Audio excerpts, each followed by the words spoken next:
Good morning all of you. कैसे हो आप सभी? उम्मीद है आप सभी स्वस्थ होंगे। स्वागत है आपका महात्मा गांधी पीजी कॉलेज के ऑनलाइन क्लास में। हम पढ़ रहे थे बीए सेकेंड ईयर की ज्योग्राफी, जिसके अंतर्गत मानव भूगोल का हम अध्ययन कर रहे हैं। मानव भूगोल में हमने पिछली क्लास में आपको जो बताया था वो प्रजातियों के संदर्भ में कुछ बातें बताई थी। हमारी यूनिट नंबर 2 चल रही है प्रजाति, मानव प्रजातियाँ। तो मानव प्रजातियों के अंतर्गत देखिए, आज हम मानव प्रजातियों को किन किन आधारों पे डिवाइड करते हैं, कौन कौन से ऐसे आधार है जिसको हम मानव प्रजातियों को भिन्नता जिसमें हम पा सकते हैं। ऐसे कौन कौन से आधारों को विद्वानों ने माना है, उनको हम समझने की कोशिश करेंगे। तो आज का हमारा जो टॉपिक रहेगा वो रहेगा, यहाँ लिखिए, मानव प्रजातियों के वर्गीकरण के आधार। मानव प्रजातियों के वर्गीकरण का आधार, ये आज का हमारा टॉपिक रहेगा। इसमें हम समझने की कोशिश करेंगे कि मानव प्रजातियों का वर्गीकरण किन किन आधारों के ऊपर किया जाता है और कौन कौन से वे कारक हैं जिनसे मानव प्रजातियों की भिन्नता का पता लगाया जाता है। देखिए, सबसे पहले समझने की कोशिश कीजिए कि मानव प्रजातियों का जब हम वर्गीकरण देखते हैं तो मानव प्रजातियों का वर्गीकरण देखने के समय ऐसा तो हो ही नहीं सकता कि किसी एक लक्षण के आधार पर हम मानव प्रजातियों को डिवाइड कर दें कि भाई एक लक्षण ये जो है मानव के सिर के आकृति के आधार पर हम मान लेते हैं कि भाई ये अलग अलग प्रकार की आकृति। मानव की शरीर की बाहरी रचना जो है, उस बाहरी रचना के अधिकाधिक अंगों के मापन के आधार पर यह अनुमान लगाया जाता है कि मानव प्रजाति एक प्रजाति से भिन्न है। उदाहरण के लिए अलग अलग विद्वानों ने अलग अलग तरीके से हमको बताने की कोशिश की। कुछ विद्वानों ने बालों को महत्वपूर्ण माना, बालों के आधार पर प्रजातियों का वर्गीकरण किया, बालों के रंग के आधार पर प्रजातियों का वर्गीकरण किया, त्वचा के रंग के आधार पर प्रजातियों का वर्गीकरण किया। कुछ ने जबड़े की आकृति के अनुसार किया, कुछ ने होठों के अनुसार किया। किसी विद्वान ने सिर की आकृति के आधार पर किया, सिर की बनावट के आधार पर किया। कुछ विद्वानों ने कपालधारिता के आधार पर किया। कपालधारिता कहते हैं खोपड़ी, मानव के कंकाल की खोपड़ी के अंदर तेल या तरल पदार्थ डाल के उसमें देखा जाता है। किसी विद्वान ने नाक की आकृति के आधार पर लिया। किसी विद्वान ने मानव के शरीर के कद के आधार पर मानव प्रजातियों का वर्गीकरण किया। तो अधिकाधिक चीज़ों को हमने देखा, उसके बाद मानव प्रजातियों का हमने वर्गीकरण किया, तब जाकर हम मानव प्रजातियों के वर्गीकरण के तथ्य पर पहुंचते हैं। तब जाकर विद्वानों ने कोई विश्व में किसी ने 5 प्रजातियां मानी, किसी ने 3 मानी, किसी ने 6 मानी, किसी ने 7 मानी।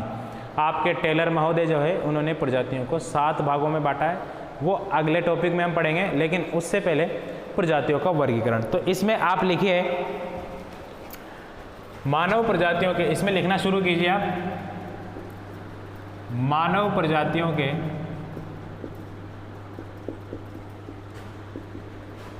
वर्गीकरण करते समय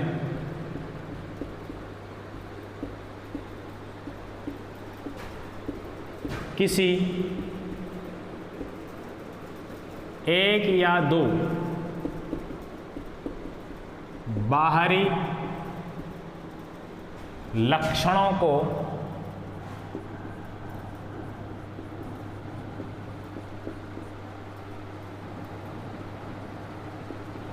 आधार नहीं माना जाना चाहिए,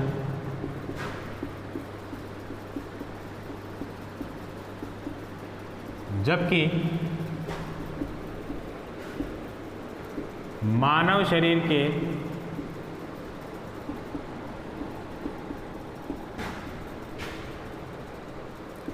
अधिकाधिक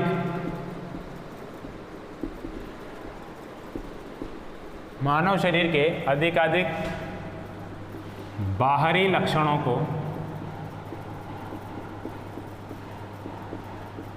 मानव प्रजातियों के वर्गीकरण का आधार बनाया जाना चाहिए। क्या? किसी एक या दो को नहीं, जबकि अधिकाधिक मानव के बाहरी जो शारीरिक लक्षण है उसको आधार बनाया जाना चाहिए। और इसके बाद लिखिए, मानव प्रजातियों के वर्गीकरण को मानव प्रजातियों के वर्गीकरण को स्पष्ट करते हुए, मानव प्रजातियों के वर्गीकरण को वर्गीकरण का लिखिए, अध्ययन करते समय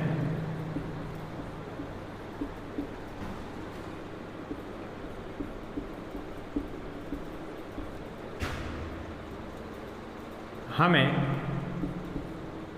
किसी एक या दो मानव नहीं,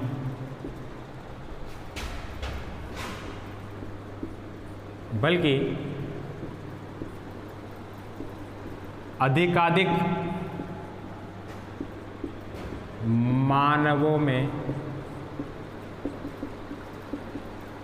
पाई जाने वाली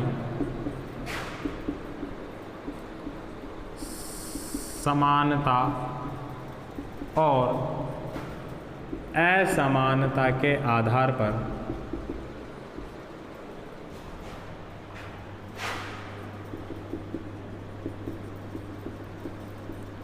वर्गीकरण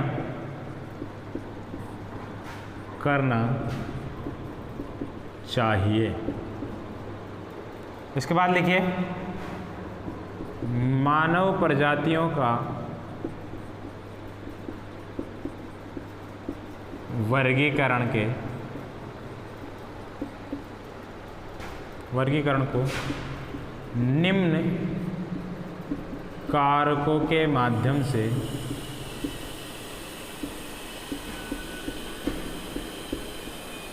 समझा जा सकता है। देखिए, इसमें हमने बात कही है कि मानव प्रजातियों का जब वर्गीकरण करें तो उसके शरीर के किसी एक या दो लक्षण को नहीं, बल्कि अधिकाधिक लक्षणों को आधार बनाना चाहिए। साथ ही साथ इसमें एक बात और कही गई है कि जब हम किसी प्रजातियों का जब अध्ययन करते हैं, वर्गीकरण करते हैं, तो किसी एक मानव नहीं बल्कि अधिकाधिक मानव के अंदर पाई जाने वाली समानता और असमानता के आधार पर ही उनका वर्गीकरण करना चाहिए। जैसे मान लीजिए हम मानव शरीर के बालों की बात कर रहे हैं, बालों के आधार पर किसी घुंघराले बाल है, किसी के लहरदार बाल है, किसी के कर्ली बाल है, किसी के जो स्ट्रेट बाल है सीधे, हम उसके आधार पर मानव प्रजातियों का वर्गीकरण कर रहे हैं। तो हम किसी क्षेत्र में गए तो वहाँ के लोगों को हमने पकड़ा और देखा कि भाई यहाँ के लोगों के बाल जो है, कुछ लोगों का सैंपल लिया हमने, सैंपल लेने के आधार पर हमने बाले यहाँ के लोगों के बाल घुंघराले हैं। तो हम उस आधार पर ये नहीं मानना चाहिए कि हमको कि एक प्रजाति विशेष है ये, बल्कि अधिकाधिक लोगों में ये लक्षण देखना चाहिए कि हाँ, वहाँ के लोगों के अधिकाधिक लोग, ज़्यादा से ज़्यादा लोग वहाँ के अगर घुंघराले बाल वाले हैं तो हम मान सकते हैं कि वहाँ एक अलग प्रकार की प्रजाति है। फिर दूसरे प्रदेश में हम जाते हैं कि वहाँ देखते हैं कि ज़्यादा से ज़्यादा लोगों के बाल लहरदार प्रकार के हैं, तो हम मान सकते हैं कि वहाँ अलग प्रकार की प्रजाति है। तो जितने ज़्यादा लोगों के ऊपर आप ये अपना फॉर्मूला अप्लाई करेंगे तो उतने ही बेहतर रिजल्ट हमको देखने को मिलेंगे, उतने ही शुद्ध प्रकार की प्रजातियों को हम प्राप्त करने की कोशिश करेंगे। तो ये लिखिए, मानव प्रजातियों का वर्गीकरण करते समय निम्न माध्यमों के, निम्न कारकों के माध्यम से इसको समझा सकते हैं। देखिए कौन कौन से कारक है। नंबर 1 लिखिए आप, सिर की बनावट, सिर की बनावट और कपालधारिता। कपाल सूचकांक एक आता है, शिरस्य सूचकांक जिसको बोलते हैं, और कपालधारिता, ये दोनों अलग अलग चीज़ें अभी डिस्कस करेंगे अपन इसको। इसके बाद लिखिए नासिका सूचकांक, नासिका सूचकांक, यहाँ पे लिख लीजिए आप कपाल या शिरस्य सूचकांक लिखिए, शिरस्य सूचकांक, 12वीं क्लास में आपने शायद पढ़ा होगा इसको। नासिका सूचकांक हो गया। तीसरा लिखिए आप त्वचा का रंग, त्वचा के रंग के आधार पर। चौथा लिखिए आप बालों के बनावट के आधार पर। पांचवा लिखिए जबड़े की आकृति के आधार पर, जबड़े के आधार पर। ठीक है, कितने हो गए? 5। इसके बाद लिखिए आप छठे नंबर पे लिखिए रक्त समूह। इससे पहले लिखिए आप मानव शरीर के कद के आधार पर, और इसके बाद लिखिए 7वां रक्त समूह के आधार पर। अलग अलग विद्वानों ने बांटा है इनको, इन सभी के बारे में हम डिटेल से चर्चा करेंगे। लिख लीजिए, इसको स्क्रीनशॉट ले लीजिए, लिख लीजिए। स्क्रीनशॉट लेने का तरीका मैंने आपको पिछले वीडियो में बता ही दिया है। तो कुछ लोग अभी भी आए थे मेरे पास कॉलेज में कि सर स्क्रीनशॉट कैसे लें, तो उनको मैंने बताया भी है। तो स्क्रीनशॉट ले लीजिए इसका, या फिर लिख लीजिए इसको फटाफट से। इसके बाद हम पहले कारक की चर्चा करेंगे इसमें। चलिए मिटा देता हूँ इसको मैं।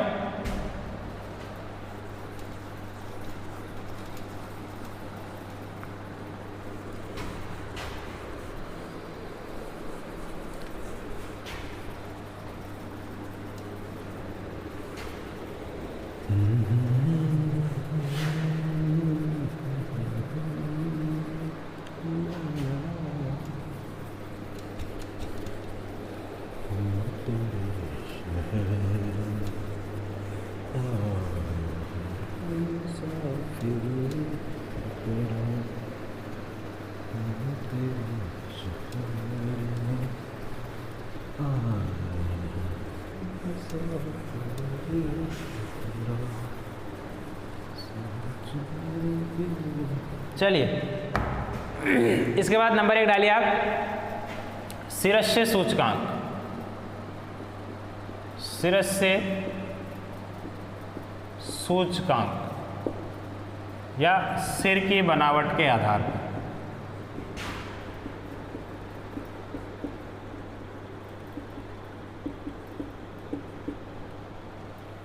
इसमें देखिए शब्दों को पकड़ना, मेरे लिखने की कोशिश करना अगर लिख सको तो। देखिए इसमें मानव के जो शरीर होता है, मानव का शरीर बचपन से लेकर के बुढ़ापे तक उसके शरीर में कई प्रकार के परिवर्तन आते हैं, कई अंगों का विकास होता है। जैसे हमारे हाथ है, मान लीजिए हाथ हमारा लगभग 1 मीटर का बन जाता है, इतना बड़ा। लेकिन जब मानव का बच्चा पैदा होता है तो उसका हाथ इतना सा रहता है, वो खुद ही इतना सा रहता है, छोटा सा बिल्कुल, ठीक है। लेकिन सबसे कम अगर अंतर मानव के बचपन से लेकर के और बुढ़ापे तक अगर किसी चीज में आता है तो आता है सिर में, सिर की आकृति में। सिर की आकृति में बहुत माइनर अंतर आता है, बहुत कम अंतर आता है। सिर बच्चे का इतना ही बड़ा होता है और आखिर में भी इतना ही बड़ा होता है। थोड़ा सा अंतर आता है इसमें जरूर, लेकिन ज़्यादा अंतर नहीं आता। तो विद्वानों ने सबसे बेहतरीन प्रजातियों का वर्गीकरण करने के लिए शिरस्य सूचकांक को माना है, ठीक है ना। इसको आप लिख सकते हो। चलिए मैं लिखा देता हूँ इसको, लिख लीजिए। मनुष्य की प्राकृतिक रचना में सिर की बनावट एक महत्वपूर्ण रचना है। शरीर के बाकी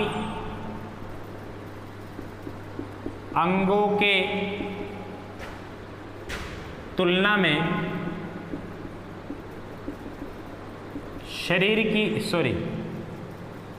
सिर की आकृति और बनावट में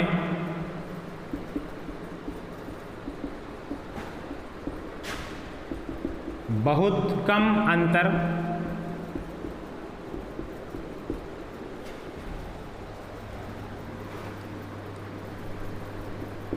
होता है, इसलिए अधिकतर विद्वानों ने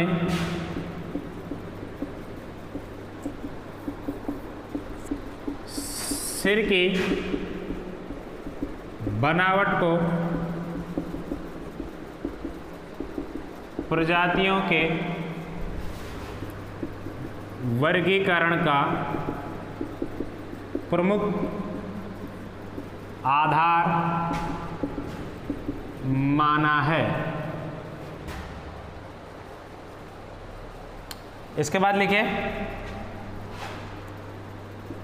सिर के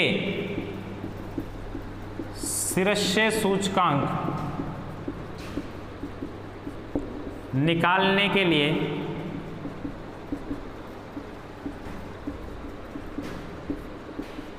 सिर की चौड़ाई में सर हमारा माथा, ठीक है ना, लंबाई का भाग देकर 100 से गुणा कर दिया जाता है। इसके बाद लिखिए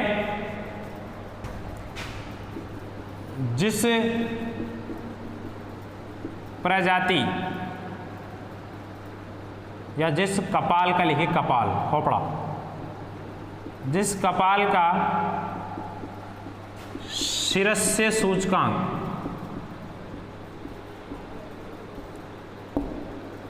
85%, क्या, जिस कपाल का सूचकांक 85% से कम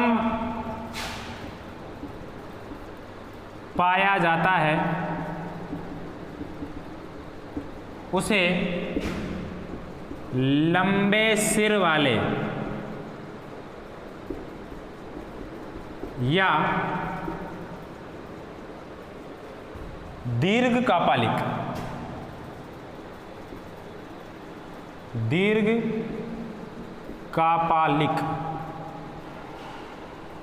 एवं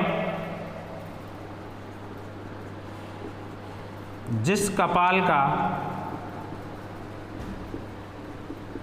शिरस्य सूचकांक 85% से अधिक पाया जाता है उसे चौड़े सिर वाले या लघु कापालिक कहते हैं।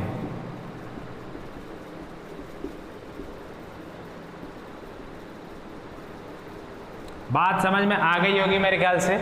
देखिए शिरस्य सूचकांक को कैसे निकाला जाता है, इसका सूत्र भी लिख लीजिए आप बाद में, इसका सूत्र इंपॉर्टेंट है, 1 नंबर के प्रश्न में अक्सर पूछ लिया जाता है। शिरस्य सूचकांक बराबर सिर की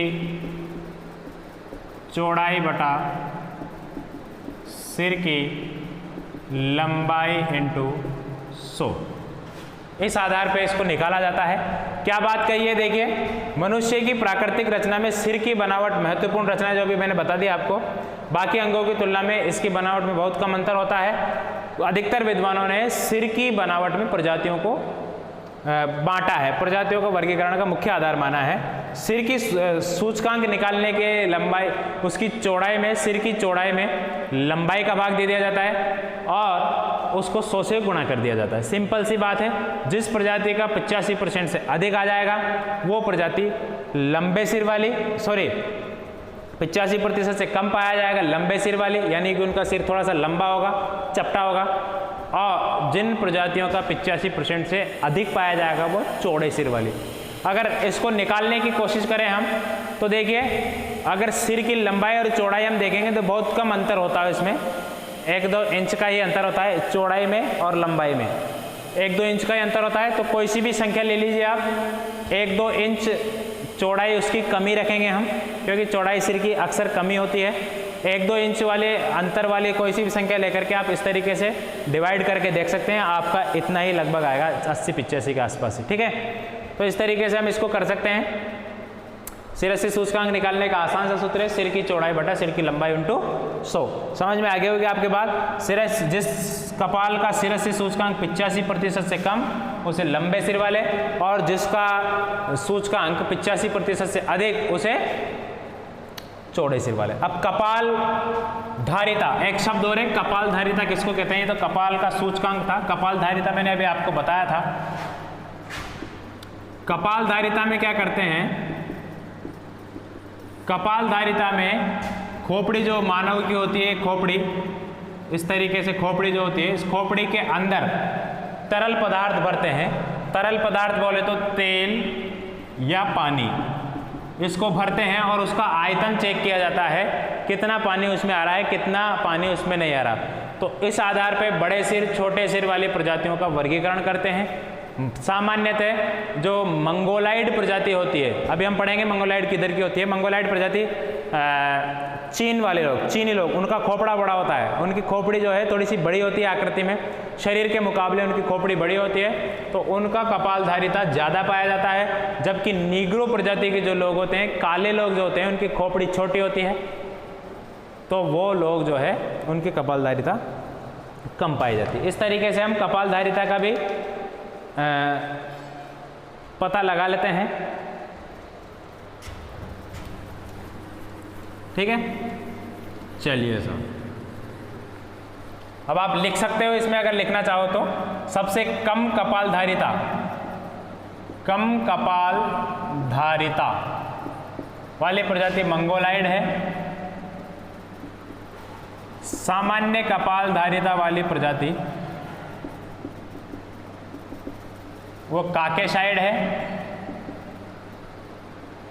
और अधिक कपाल धारिता वाली जो है नीग्रोइड है। या आप 3 प्रजातियों को तो आप याद रखना है, ठीक है ना, काकेशाइड, मंगोलाइड और नीग्रोइड, बार बार में अपने आएगी है, इसलिए इसको याद रखना। एक निग्रिटो प्रजाति और है, उसको भी हम याद रखेंगे। ऑस्ट्रेलाइड एक और है, अलग अलग विद्वानों ने बताई है, लेकिन मुख्यतः ये 3 ही है, ठीक है। चलिए, इसके बाद नासिका सूचकांक लिखते हैं हम, इसको मिटा देते हैं।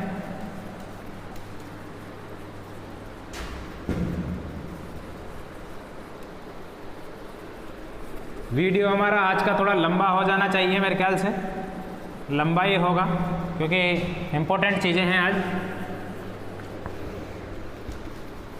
बोर्ड भी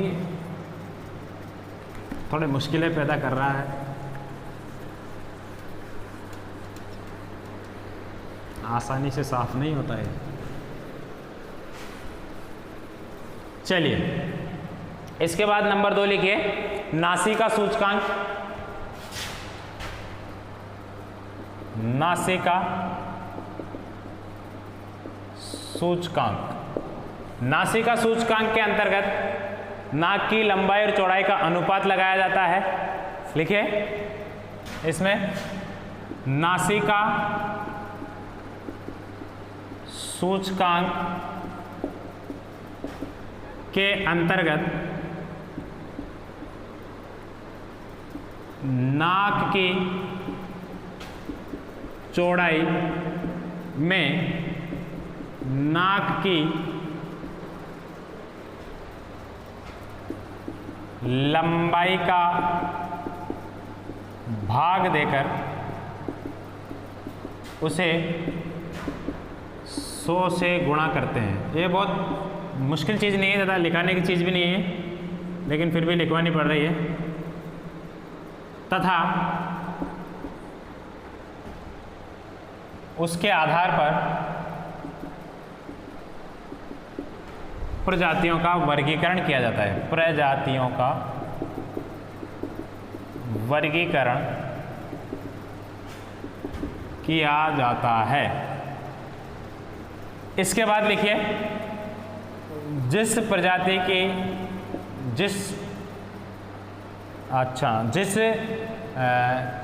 क्या लिखोगे आप? जिस प्रजाति लिख लीजिए आप, जिस प्रजाति की नाक या नासिका सूचकांक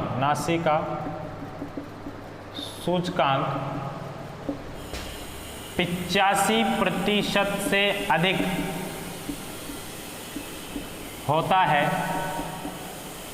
उसे चौड़ी नाक वाले निग्रो, ठीक है ना।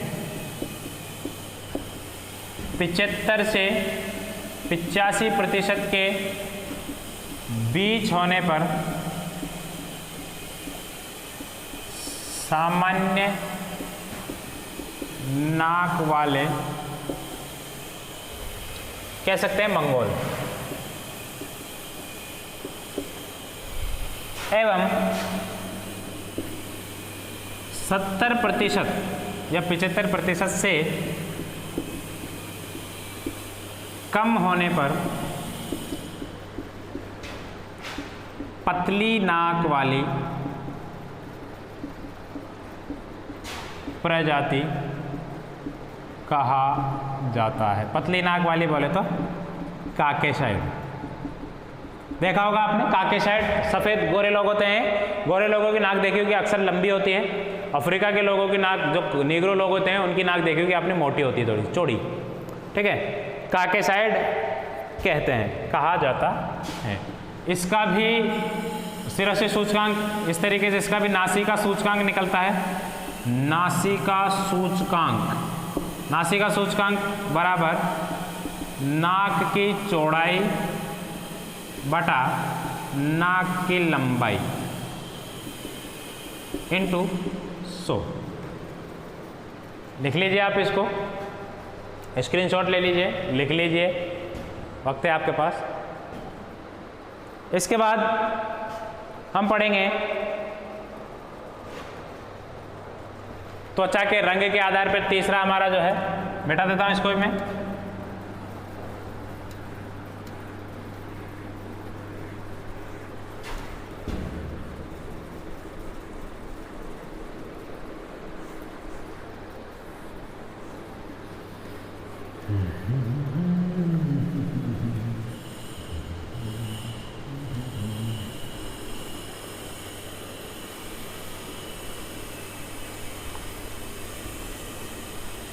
चलिए, इसके बाद लिखिए त्वचा के रंग के आधार पर।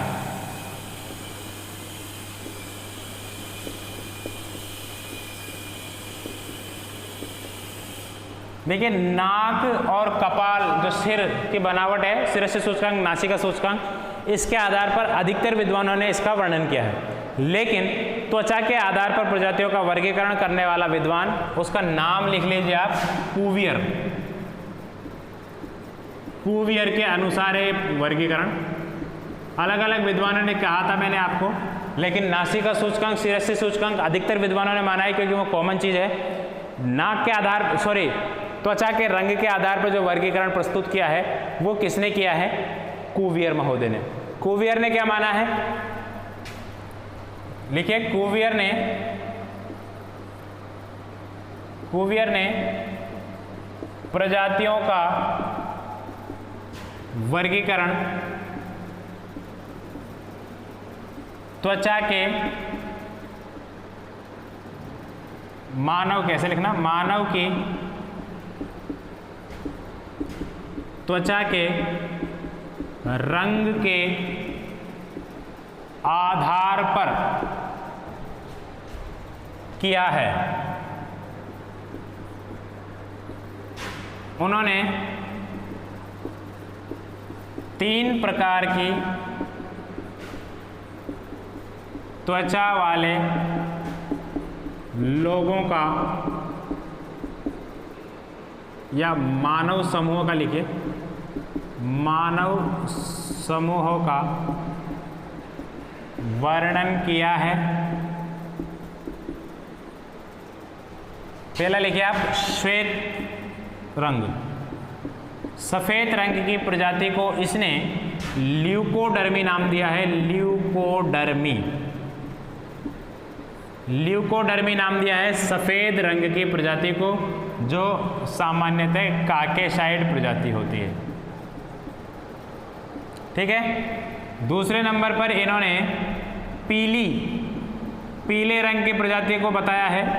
पीले रंग की प्रजाति को अक्सर हम मंगोलाइड कहते हैं। इन्होंने भी वही कहा है, कैथोडर्मी नाम दिया है इसको, जिसको हम मंगोलाइड के नाम से जानते हैं। तीसरे पे इन्होंने काले रंग की प्रजाति को बतलाया है, और काले रंग की प्रजाति को इन्होंने नाम दिया है मेलिनोडर्मी। क्या नाम दिया है? मेलिनोडर्मी। और इसे इन्होंने नीग्रो प्रजाति के समकक्ष बतलाया है। लिख लीजिए आप इसको।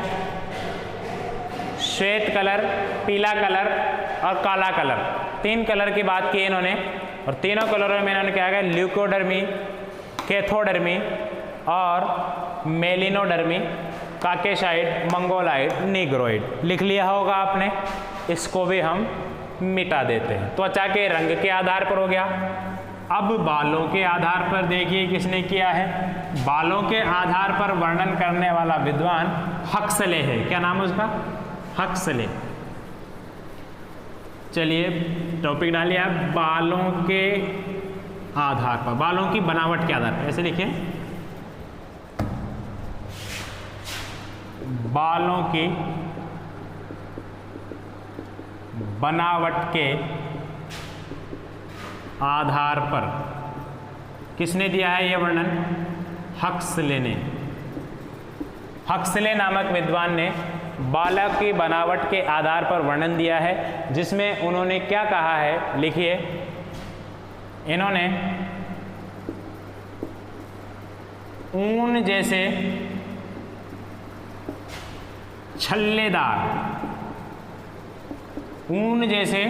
छल्लेदार बालों वाली प्रजाति को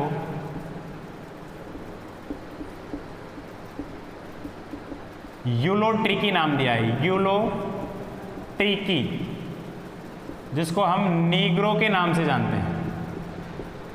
बात समझने की कोशिश करना। इसने ऊन जैसे छल्लेदार वाली प्रजाति को क्या कहा है? यूलोट्रिकी, जिसको हम किस नाम से जानते हैं? नीग्रो के नाम से। नीग्रो प्रजाति को अगर देखते हैं तो कल मैंने बताया था आपको, उनके बाल छल्लेदार होते हैं, राउंड हो जाते हैं जिस तरीके से। ठीक है। इसके बाद इन्होंने लहरदार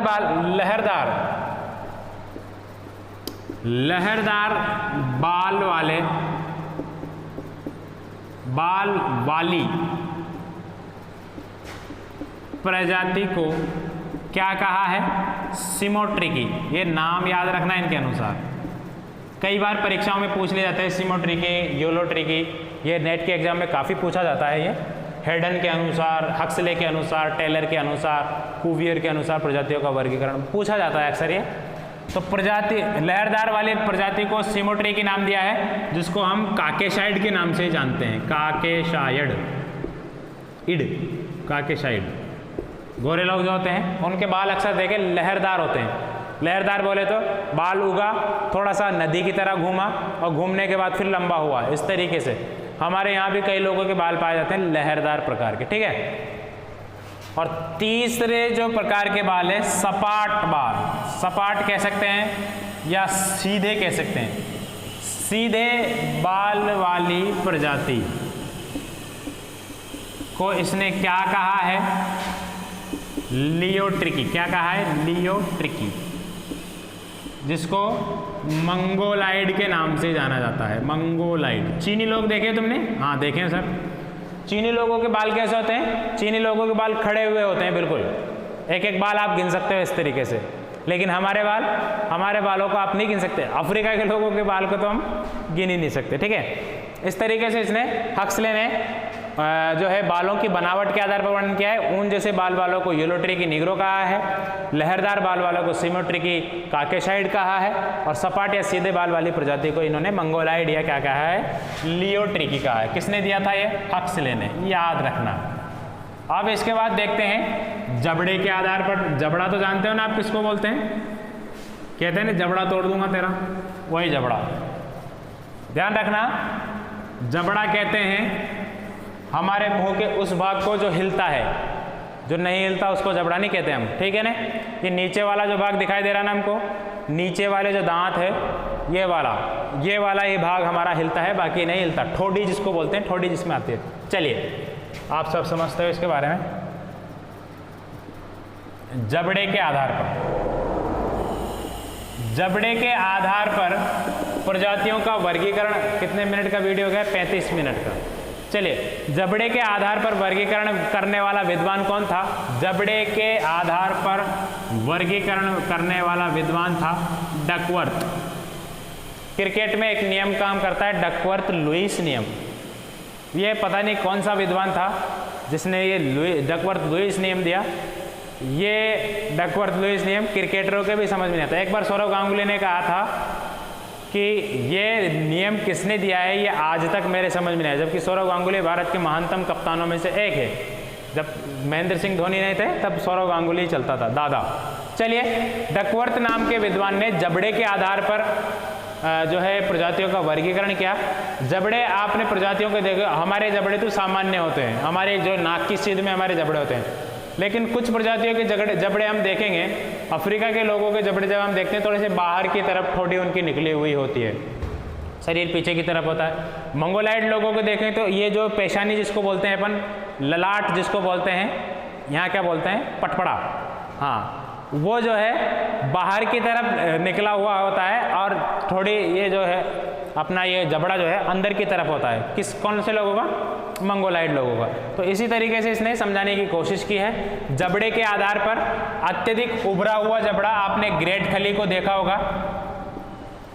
अत्यधिक उभरा हुआ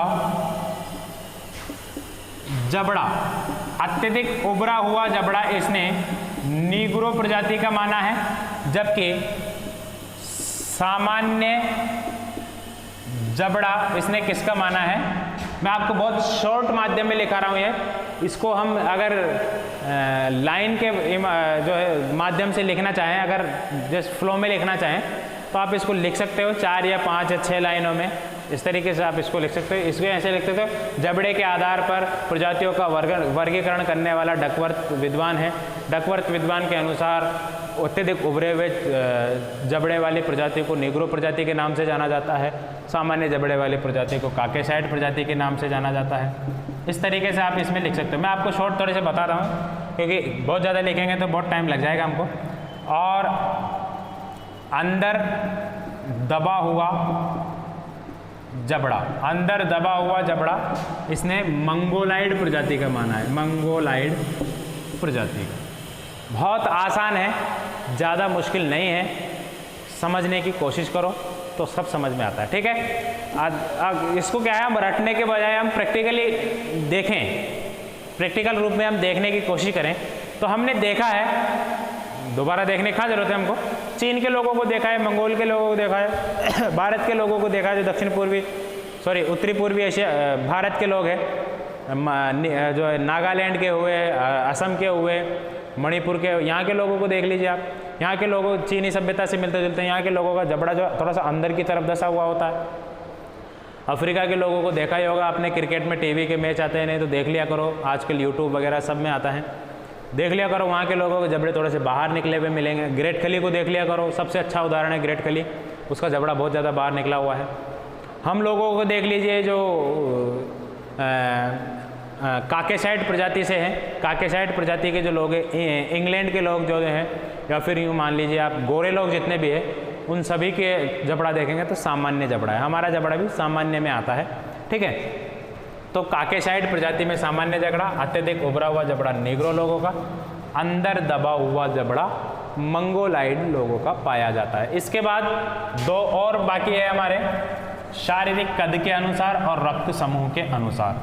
तो इसमें लिखिए सबसे पहले रक्त समूह के अनुसार, रक्त समूह के अनुसार। देखिए रक्त समूह के अनुसार भी कुछ विद्वानों ने इसका वर्गीकरण किया है। इसमें क्या माना है इन्होंने, रक्त समूह को मुख्यतः 3 ग्रुप में माना है इन्होंने, बी, ए बी और ओ को भी बतलाया है कुछ विद्वान ने। 4 रक्त समूह को माना है और बी रक्त समूह के लोगों को मंगोलाइड प्रजाति से संबंधित माना है, मंगोलाइड प्रजाति से संबंधित माना है। ए जो है रक्त समूह वाले लोगों को काकेशाइड प्रजाति से माना है, काकेशाइड प्रजाति से। और ए बी वालों को नीग्रो माना है। ओ वाली प्रजाति को इन्होंने मध्य एशिया के लोगों को, मध्य एशिया और भारतीय लोगों को माना है इन्होंने, ठीक है। ए ओ वाला जो रक्त समूह है भारतीय लोगों में और मध्य एशियाई लोगों में ज़्यादा पाया जाता है। तो ये वर्गीकरण रक्त समूह के आधार पर विद्वानों ने किया है, ज़्यादा मुश्किल नहीं है। बी वाला मंगोलाइड, ए वाला काकेशाइड, ए बी वाला नीग्रो, ओ वाला मध्य एशिया या भारतीय। अब इसके बाद हेडन नाम का एक विद्वान आया, एक विद्वान है टोपिनार्ड। 2 विद्वान हैं। हेडन नाम मानव के शरीर के कद के अनुसार, कद के अनुसार हेडन ने वर्गीकरण दिया था पहले। हेडन नाम का विद्वान है। हेडन ने जो वर्गीकरण दिया इसमें इन्होंने 4 प्रकार के कद माने मानव के, बोना, उसके बाद बोने से कम यानी कि बोने से थोड़ा सा ज़्यादा, यूँ समझ सकते हैं, अत्यधिक बोना, बोना, मझला और जो है लंबा कद इन्होंने माना है। तो सबसे पहले इन्होंने 58.50 इंच के माध्यम से माना है इन्होंने। अत्यधिक बोना माना है इनको, अत्यधिक बोने लोग, प्रजाति का नाम नहीं बताया इन्होंने। इसके बाद 58.50 से 62.50 इंच तक इन्होंने क्या माना है, इन्होंने माना है इसको बोना माना है। फिर 62.50 से 66 इंच तक के लोगों को इन्होंने क्या माना है, मझला माना है। और 67 से अधिक, 67 इंच से अधिक वाले लोगों को इन्होंने लंबा माना है, लंबे लोग, ठीक है ना। इस तरीके से इन्होंने अलग अलग प्रजातियों का वर्गीकरण किया है। एक और विद्वान आए हैं टोपिनार्ड, यहाँ लिख देता हूँ मैं, टोपिनार्ड दिखाई दे रहा होगा बिल्कुल। टोपिनार्ड ने भी प्रजातियों का वर्गीकरण किया है। इन्होंने सेंटीमीटर में माना है। 160 सेंटीमीटर से कम वालों को इन्होंने क्या माना है, बोना माना है। 160 से 165 सेंटीमीटर वालों को इन्होंने औसत से कम माना है, औसत से कम। और 165 से 170 सेंटीमीटर वाले को इन्होंने औसत से अधिक लंबे माना है। और 170 सेंटीमीटर से अधिक लंबाई वाले लोगों को इन्होंने लंबे लोग माना है। इस तरीके से इनका ये वर्गीकरण है। तो टोपिनार्ड और हेडन ने मानव के शारीरिक कद के आधार पर जो है प्रजातियों का वर्गीकरण किया है। अब आज के क्लास में जब बस इतना ही, कल हम एक नए टॉपिक के साथ उपस्थित होंगे। मानव प्रजाति को ही हम पढ़ेंगे, क्योंकि मानव प्रजाति एक इम्पोर्टेंट टॉपिक है, बड़ा टॉपिक है, समझने वाला टॉपिक है। इसलिए कल हम मिलते हैं आपको। तब तक के लिए इजाज़त दीजिए। नमस्कार।